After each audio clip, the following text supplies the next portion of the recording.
Bom dia, irmãos. Deixa eu só ajustar um negocinho aqui. Foi. Bom, depois dessa apresentação aqui do meu irmão Daniel, eu quero agradecer a oportunidade de estar aqui com os irmãos, ler um pouquinho da palavra de Deus, refletir sobre ela. E o tema que a gente trouxe hoje, a juventude trouxe um tema para esse mês.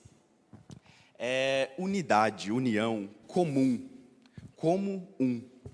Que a gente possa refletir durante todo esse mês a respeito disso, que cresçamos em unidade. Irmãos, a gente trouxe esse tema porque a gente viu que, a gente discutiu, né, que lá na sociedade afora da igreja, tem um clima de polarização extrema, e não só politicamente, em vários assuntos, e acaba se refletindo um pouco na igreja. E a gente sabe que a cura para essa polarização, para essas bolhas que a gente acaba criando, é a união. E aí eu convido os irmãos a abrirem suas Bíblias no Evangelho de João, no capítulo 17. A gente vai começar falando aqui o que Jesus fala a respeito da união. E eu gostaria até já de ressaltar que, como a gente começou a nossa escola bíblica hoje, a gente vai fazer um estudo bíblico aqui, não apenas uma mensagem. Meu ajudante aqui, ele está com uma certa dificuldade de se manter no lugar certo. Prontinho. João, capítulo 17. Então, a gente vai fazer um estudo bíblico aqui. Então, a gente vai ler várias passagens juntos, tá? Então, fiquem com as Bíblias apostas aí. Então, João, capítulo 17, a partir do versículo 20, diz assim: minha oração, Jesus dizendo, minha oração não é apenas... Obrigado, irmão. Não é apenas por eles. Entre parênteses aqui, eu vou ressaltar, eles... já adiantando o contexto, são os que já conhecem a Cristo, os que estavam com Ele. Rogo também por aqueles que crerão em mim por meio da mensagem deles, para que todos sejam um, Pai. Como Tu estás em mim e eu em Ti, que eles também estejam em nós, para que o mundo creia que Tu me enviaste. Dei-lhes a glória que me deste, para que eles sejam um, assim como nós somos um.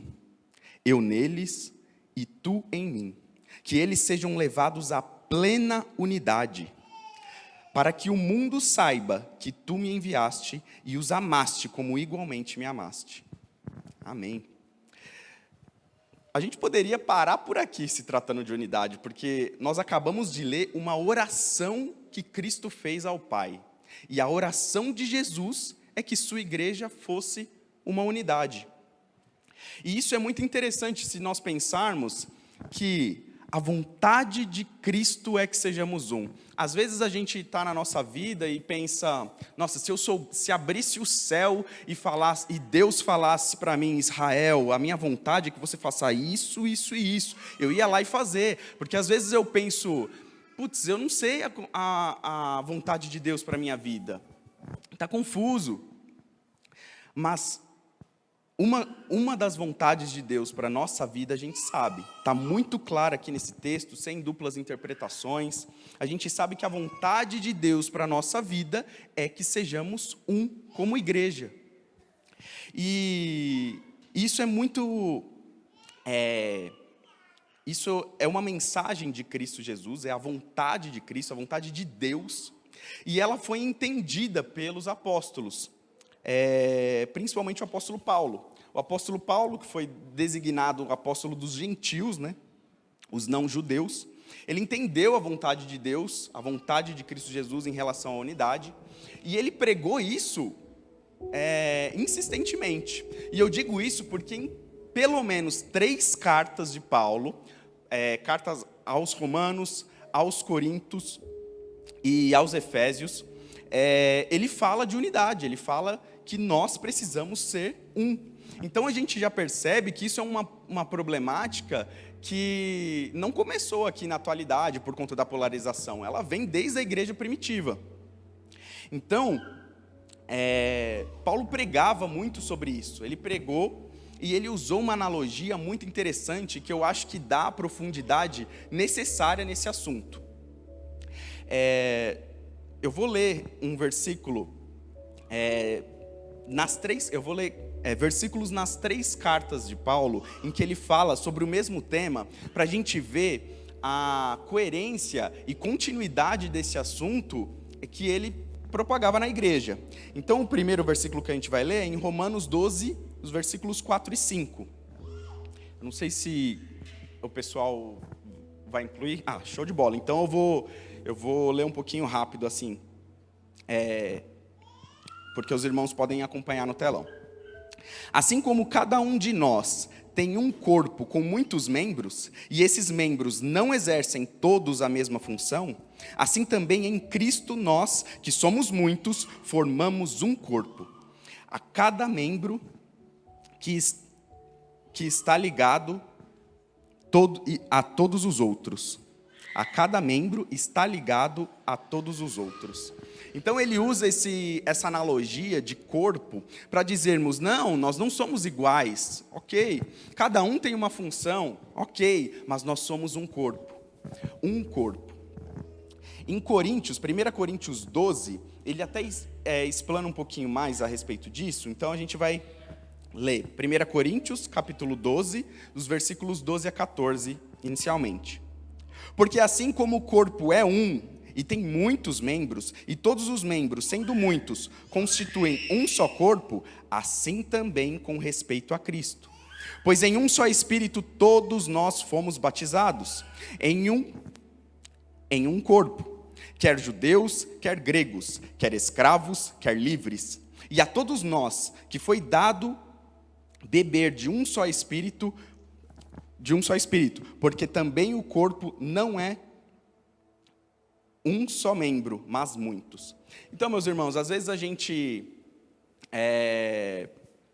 diz assim, não dá para eu praticar a união com quem é diferente de mim. Mas Paulo diz o contrário, e é justamente essa diferença que agrega na nossa igreja, cada um contribuindo da sua forma, com o seu dom, os adolescentes aí aprendendo a tocar, outros a cantar, outros a ministrar a palavra, e assim vamos juntos trabalhando para o reino. Na continuação desse mesmo capítulo 12, só que pulando um pouquinho para a parte B do versículo 24, diz assim: contudo, Deus coordenou o corpo, concedendo muito mais honra àquilo que menos tinha, para que não haja divisão no corpo. Pelo contrário, cooperem os membros com igual cuidado, em favor uns dos outros, de maneira que, se um membro sofre, todos sofrem com ele. E se um deles é honrado, com ele todos se regozijam. Ora, vós sois corpo de Cristo e individualmente membros desse corpo. Então não somos qualquer corpo, irmão. Somos o corpo de Cristo. A igreja é o corpo de Cristo. E essa é uma informação que a gente vai guardar agora, porque a gente vai se aprofundar cada vez mais nesse assunto ao longo dessa mensagem. Então, nós somos o corpo de Cristo. Cada membro na sua função, no seu lugarzinho, mas todos unidos em um só corpo. E Paulo, pregando sobre isso, nesse tema, ele não diz simplesmente para que recebemos essa informação de que a igreja deve ser unida de maneira passiva. Pulando agora para a epístola de Efésios, no capítulo 4, versículos de 3 a 6, ele explica que nós devemos ativamente trabalhar para essa unidade. Então vamos lá, Efésios 4, do 3 ao 6. Façam todo o esforço para conservar a unidade do Espírito pelo vínculo da paz. Façam todo o esforço. Há um só corpo e um só Espírito, assim como a esperança para a qual vocês foram chamados é uma só. Há um só Senhor, uma só fé, um só batismo, um só Deus e Pai de todos, que é sobre todos, por meio de todos e em todos. Então esse contexto, percebam, irmãos, a vontade de Jesus era que a igreja fosse unida, a oração de Jesus para o Pai. Paulo, apóstolo, ele percebeu isso, ele entendeu isso e saiu pregando ao longo das igrejas onde ele passava que nós somos um corpo, embora cada um diferente do outro, em unidade, nós formamos um corpo e não qualquer corpo, o corpo de Cristo. E mais, façamos todo o esforço para manter essa unidade. A gente tem, o Daniel falou que eu participo do time de integração da juventude. Além do time de integração da juventude, nós temos um time de integração da igreja como um todo. E aí eu pergunto aos irmãos, assim, a gente trabalha nesse contexto para integrar as pessoas novas, né? A igreja, o time de integração faz um trabalho excelente, excepcional. Mas a pergunta que eu faço, né, para a igreja é, nós deveríamos precisar de um grupo para incluir as pessoas? Talvez por organização, sim, mas eu digo que se nós aqui hoje fôssemos todos unidos, acho que um visitante não conseguiria passar despercebido aqui no culto, não conseguiria sair sem ter alguma pessoa que estivesse do lado dele e fosse conversar com ele, saber de onde ele veio, como que é a sua história, apresentar para outros membros da igreja. Isso é um exemplo de a gente fazer esforço para a unidade, para que a igreja de Cristo, e a igreja não se limita somente nos membros aqui da PIBG, e sim a igreja espalhada em todos os cantos da terra, para que a gente sempre se esforce para manter essa união. Então, meus irmãos, que a gente realmente faça esforço para unidade, que a gente não deixe passar a oportunidade de conhecermos uns aos outros, eu conheci aqui nessa igreja um rapaz lá de Alfenas, o Gustavo, a gente já está combinando para ir para Alfenas, e a pergunta aonde Deus nos levaria com a unidade? Aonde Deus levaria o evangelho se fôssemos todos unidos aqui? Eu não conheço todos aqui, mas imagina que se eu conhecesse, a gente estava levando o evangelho além. E essa é a nossa missão aqui na terra. Continuando o mesmo capítulo de Efésios, agora, mesmo capítulo 4 de Efésios, agora no versículo 15, diz: antes, seguindo a verdade em amor, cresçamos em tudo naquele que é a cabeça, Cristo. Então nós somos o corpo da qual a cabeça é o próprio Cristo Jesus. Ele direciona, Ele nos guia, e por isso que Ele quer todos os seus membros unidos. Essa foi a oração dele.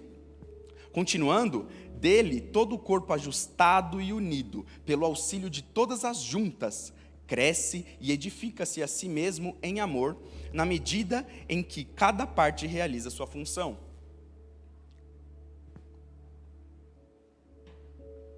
Então, meus irmãos, essa pregação do apóstolo Paulo, em várias igrejas que ele passava, ela deve ser encarada nos tempos de hoje de maneira muito séria. Às vezes, uma pessoa vem na igreja e passa despercebido pelos irmãos, e quantas pessoas temos, né? Então, façamos todo o esforço. E o que eu estou dizendo aqui, eu estou vendo até algumas pessoas balançando a cabeça, porque faz sentido, é uma ideia em que Jesus falou, o apóstolo Paulo falou, é de fácil aceitação, mas não é fácil a prática, porque na prática nós sabemos que nem todos, nós aqui mesmo, nem pensando em algum visitante, nós não conhecemos todos. Às vezes, se conhecêssemos um visitante, a gente identificaria uma pessoa de longe, assim, que é visitante, e faríamos um esforço de ir lá, conversar com ele, conhecer mais uma pessoa, se unir com mais um membro de Cristo e avançar com o reino. Então, essas são ideias de fácil aceitação, mas de difícil prática. O que faríamos se fôssemos mais unidos? Para onde Deus nos levaríamos se fôssemos mais unidos? É essa a questão. Bom, meus irmãos, sendo Cristo o cabeça deste corpo, nós agora vamos entrar numa investigação a respeito do corpo de Cristo. Vamos nos aprofundar mais a respeito desse conceito de que nós somos o corpo de Cristo. O que isso significa, afinal de contas? Afinal, como começamos a nossa EBD hoje, né? Então a gente não vamos parar por aí, vamos nos aprofundar um pouquinho mais. Se tratando do corpo de Cristo, nós lembramos imediatamente de que Cristo entregou a si mesmo na cruz por nossos pecados, por nós. E o seu corpo foi afligido, maltratado, enfim. Nós sabemos as mazelas que ele passou no Calvário. E a gente vai lembrar disso no livro de João, Evangelho de João, no capítulo 19, dos versículos 32 ao 37. A gente vai fazer uma leitura que menciona especificamente uma parte do corpo de Cristo. Vamos lá. Os soldados foram e quebraram as pernas do primeiro e ao outro que com ele tinham sido crucificados. Chegando-se, porém, a Jesus, como vissem que já estava morto, não lhe quebraram as pernas, mas um dos soldados lhe abriu o lado com uma lança, e logo saiu sangue e água. Aquele que isto viu testificou, sendo verdadeiro o seu testemunho. E ele sabe que diz a verdade, para que também vós creiais. E isto aconteceu para que se cumprir a Escritura: nenhum de seus ossos será quebrado. Então, assim, nós fazemos parte do corpo de Cristo. Nós sabemos o quanto Cristo sofreu. Ele foi esbofeteado, foi humilhado, foi chicoteado, de maneira que o chicote tinha pontas de ossos nas pontas das tiras do chicote e outros materiais que rasgaram a sua pele. Ele foi transpassado pelos cravos, ele foi transpassado pela lança, mas os ossos de Cristo não poderiam ser quebrados. E é interessante pensar nisso, né? Por quê? Porque os ossos é uma parte especial do corpo de Cristo. Por que tem essa menção? E mais ainda, né? Isso foi uma profecia, porque diz assim: e isso aconteceu, não quebraram os ossos de Cristo, e eles quebravam as pernas dos crucificados para que se morresse mais rápido. Mas os ossos de Cristo não foram quebrados. E isso foi dito nas Escrituras. Há um tempo atrás estava escrito que não poderia. E a gente vai tentar investigar o que isso quer dizer, por que os ossos de Cristo eram diferenciados. E a gente vai começar a investigação, esse nosso estudo bíblico, procurando aonde que diz lá atrás, nas Escrituras, que os ossos não poderiam ser quebrados. E a gente vai lembrar de Êxodo. Êxodo 12, 46, conta a história do povo de Israel saindo do Egito. Então, a primeira Páscoa que teve foi quando Deus mandou, através de Moisés, que todo o povo de Israel sacrificasse um cordeiro, mas ele deixou uma ressalva, que os ossos daquele cordeiro não poderiam ser quebrados. E a gente sabe que Cristo é o Cordeiro Pascal. Ele é o verdadeiro sacrifício pelos nossos pecados. No Velho Testamento, não passam de símbolos e sombras do que havia de vir. E Cristo vem representando, né? O Cordeiro representava Cristo Jesus. Então, lá em Êxodo 12, 46, diz que os ossos do Cordeiro não poderiam ser quebrados. Mas ok, então a gente identificou aonde está essa passagem dizendo que não poderiam ser quebrados. Mas a gente ainda não descobriu por quê. Essa é a grande pergunta. Por que os ossos não poderiam? E aí a gente investigando, a gente descobre que tem um salmo que Davi descreve a crucificação. E é muito, muito interessante isso, né?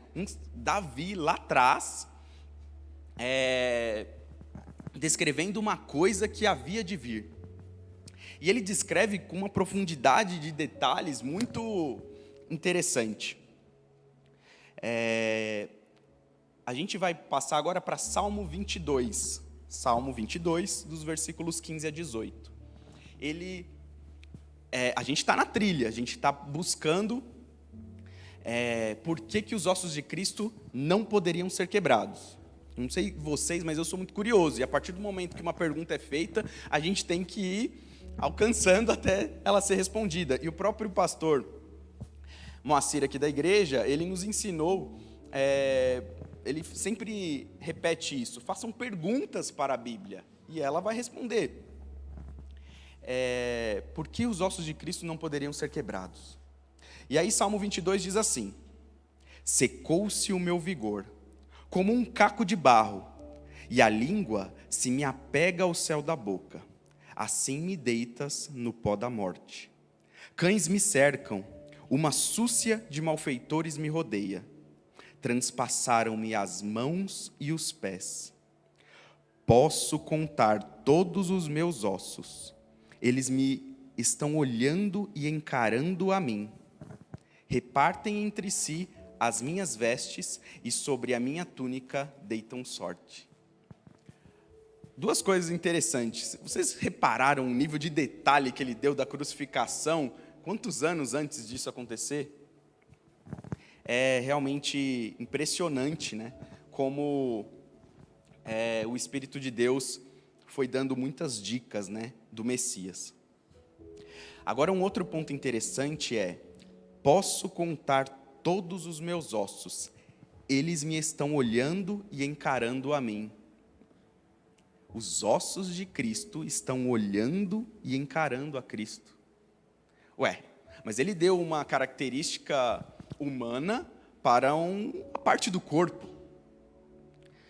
Então, será que a gente deveria mudar a pergunta? Será que a gente deveria fazer a pergunta: quem são os ossos de Cristo? Quem olha para Cristo, então? E essa pergunta chega nesse ponto dessa investigação, vamos dizer assim, deste estudo bíblico que estamos fazendo aqui hoje na IBD, de maneira muito intrigante. E aí, meus irmãos, eu até faço uma ressalva que essa forma de estudo bíblico tem que ser encarada com bastante seriedade, porque associar textos em livros diferentes e até do Velho Testamento com o Novo, ela tem os seus riscos de você fazer uma associação errada. Mas uma regra para a gente balizar as nossas interpretações bíblicas é se a convergência dessa interpretação é Cristo. Se nós convergirmos para Cristo, a gente tem uma referência e grandes chances, né, de acertar as nossas interpretações. E aí a gente chega nessa trilha falando assim especificamente da crucificação, e a gente chegou num ponto da trilha que a gente não consegue avançar nesse mesmo contexto. Mas, a gente quer descobrir por que os ossos de Cristo não poderiam ser quebrados. E afinal, olhando em Salmos, quem são os ossos de Cristo? E, claro, Salmos é um poema. Davi tinha uma licença poética para ele dar essa característica humana a uma parte do corpo. Mas se nós avançássemos e usarmos isso como uma pista para nós descobrirmos a resposta da nossa pergunta, a gente lembra de uma outra história sobre ossos também, e aí é uma das ligações, e é uma história muito emblemática no contexto judaico. O profeta Ezequiel, no período do exílio babilônico, ele teve uma visão do Senhor, e essa visão eles intitularam até, né? Chama Vale de Ossos Secos. Então, Deus mostrou para Ezequiel em visão um vale onde tinham, milhares, centenas, milhares de ossos, todos quebrados. E Ezequiel ele ficou sem entender, né? Isso está em Ezequiel, capítulo 37, versículos do 1 ao 12. Como é curtinha e a gente está no EBD, a gente não precisa ter preguiça de ler o texto. Então a gente vai ler o texto de 1 ao 12 e depois a gente conversa sobre ele. Para ver se ele nos diz alguma coisa para responder as nossas perguntas. Então vamos lá. Veio sobre mim a mão do Senhor. Ele me levou pelo Espírito do Senhor e me deixou no meio de um vale que estava cheio de ossos, e me fez andar ao redor deles. Eram muito numerosos na superfície do vale e estavam sequíssimos, ou seja, todos quebrados. Então me perguntou: Filho do homem, acaso poderão reviver esses ossos? Respondi: Senhor Deus, tu o sabes. Disse-me ele: Profetiza a estes ossos e dize-lhes: Ossos secos, ouve a palavra do Senhor. Assim diz o Senhor Deus a estes ossos: Eis que farei entrar o Espírito em vós e vivereis. Porei tendões sobre vós, farei crescer carne sobre vós estenderei pele e porei em vós o Espírito e vivereis. E sabereis que eu sou o Senhor. Então profetizei segundo me for ordenado. Enquanto eu profetizava, houve um ruído, um barulho de ossos que batiam contra os ossos e se juntavam, cada osso ao seu osso. Olhei e eis que haviam tendões sobre eles e cresceram as carnes e se estendeu a pele sobre eles, mas não havia neles o Espírito. Então ele me disse: Profetiza ao Espírito, profetiza ao Filho do Homem e dize-lhe, assim diz o Senhor Deus: Vem dos quatro ventos, ó Espírito, e sopra sobre estes mortos, para que vivam. Profetizei como ele me ordenara, e o Espírito entrou neles, e viveram, e se puseram em pé um exército sobremodo numeroso. Então me disse: Filho do homem, estes ossos são toda a casa de Israel. Então vamos lá, pessoal. Estes ossos são toda a casa de Israel. Foi uma visão, concluindo o contexto, Ezequiel, o povo de Israel estava na Babilônia, cativo, e foi uma visão de esperança para o povo de Israel. Mas assim, nós sabemos que o Velho Testamento, ele conta toda a história do povo de Israel, do povo judeu, e também faz alusão do que havia de vir, do próprio Messias, da salvação. Eu gosto de pensar que a história da salvação foi contada de Gênesis a Apocalipse de milhares de maneiras distintas. Então nós conseguimos enxergar a obra da salvação, o plano de salvação de Cristo, em praticamente todas as histórias da Bíblia, se não todas. E olhando para esse texto, e lembrando, a vontade de Jesus é que sejamos unidos. Paulo falava que nós somos o corpo de Cristo. E cada um, mesmo sendo diferentes, fazemos parte desse mesmo corpo. Quem é a cabeça desse corpo? Cristo, que nos dá a direção. Davi diz que os ossos de Cristo olhavam para ele na crucificação. Quem são os ossos de Cristo? Em Ezequiel, os ossos de Cristo, os ossos da visão de Ezequiel, eram toda a casa de Israel. Sabemos que Israel espiritual no Novo Testamento é a igreja.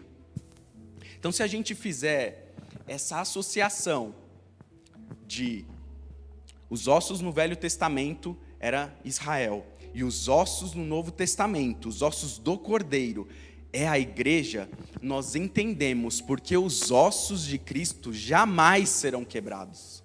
Nós somos os ossos de Cristo, e eles não foram quebrados na cruz.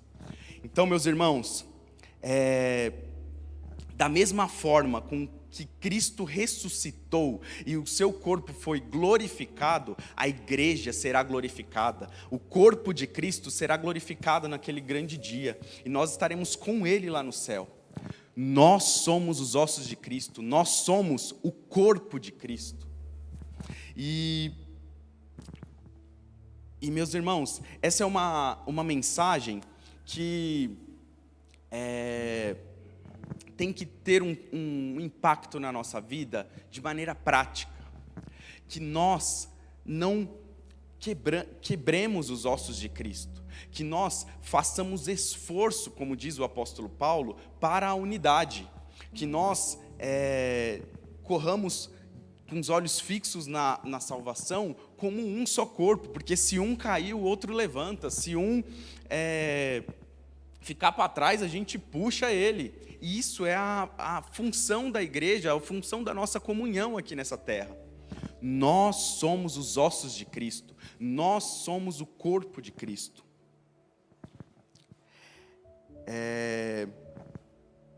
Os ossos do Cordeiro jamais serão quebrados. Essa foi a oração do próprio Cristo. Quando a gente leu lá em João, capítulo 17, Cristo orando ao Pai, dizendo que o que Ele desejava, a vontade de Deus, era que fôssemos um, nós temos que fazer um grande esforço, nos esforçar para que essa vontade seja feita. Porque se a vontade de Cristo tão claramente é dita na Bíblia, é escrita na Bíblia, nós temos que fazê-la. Às vezes eu leio o Velho Testamento e penso assim, principalmente ali o povo judeu pisando na bola, chutando balde, como diz o nosso pastor. Puxa, mas a vontade de Deus não estava tão claramente que não era para adorar outros deuses, eles fazem um bezerro de ouro, mas o que está acontecendo? É a vontade tão simples de Deus, que está clara aos olhos. Como assim? Eles não podem nem dizer que não sabiam que não era para adorar outros deuses. E a gente? Será que a gente pode dizer que não sabemos a vontade de Deus? Podemos não saber em todas as áreas das nossas vidas, mas em relação à comunhão, em relação ao esforço que temos que fazer para que essa comunhão cresça, se fortaleça, essa vontade nós sabemos. Essa foi a oração de Cristo, e que não somente nesse mês de agosto, no mês da juventude, onde vamos falar bastante sobre união, não somente nesse mês, mas que em todos os meses do ano, essa seja a nossa oração também. Amém? Eu agradeço a oportunidade, em nome de Jesus.